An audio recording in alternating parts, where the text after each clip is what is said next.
बिस्मिल्लाहिर्रहमानिर्रहीम। अस्सलाम वालेकुम। कैसे हैं आप सब? उम्मीद है कि बिल्कुल खैरियत के साथ होंगे। रमज़ान मुबारक के सिलसिले में आज की रेसिपी है अमचूर की चटनी की। हमारे रमज़ान में इफ़्तार में सबसे ज़्यादा डिमांड में रहने वाला स्नैक होता है पकौड़े, और पकौड़ों के साथ अमचूर की चटनी बहुत ही अच्छी कम्प्लीमेंट करती है। तो रेसिपी का आगाज़ करते हैं। उससे पहले अगर आपने अभी तक मेरे चैनल को सब्सक्राइब नहीं किया है तो चैनल को सब्सक्राइब कर लीजिए और बेल बटन को प्रेस कर लीजिए ताकि हर नई आने वाली वीडियो का अलर्ट सबसे पहले आपको मिल सके। सबसे पहले एक सॉस पैन में 50 ग्राम खट्टा अमचूर ले लेंगे। इसके बाद इसमें मैं चीनी शामिल कर रही हूँ 3 खाने के चम्मच, आधा चाय का चम्मच लाल मिर्च का पाउडर, चौथाई चाय का चम्मच नमक, आधा चाय का चम्मच भुना और पिसा हुआ ज़ीरा, इसके साथ आधा चाय का चम्मच काला नमक। इसके बाद इसमें पानी डालेंगे, तकरीबन 2 प्याली।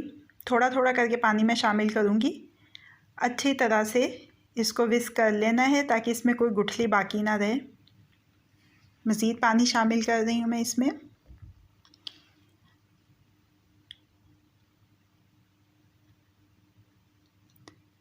ये देखें, अच्छी तरह से मिक्स कर लिया है। अब मैं चूल्हा जला रही हूँ, आंच को मैं रख रही हूँ धीमे से दरमियाना, और इसको आपने 4 से 5 मिनट पकाना है और चम्मच इसमें हिलाते रहना है।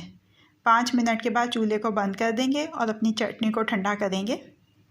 चटनी ठंडी हो गई है और ठंडी होने के बाद ये देखें गाढ़ी भी हो चुकी है।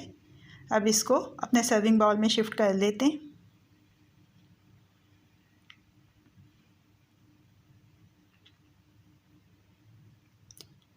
अमचूर की चटनी को हमने सर्विंग बाउल में शिफ्ट कर लिया है। अब ये रेडी टू सर्व है।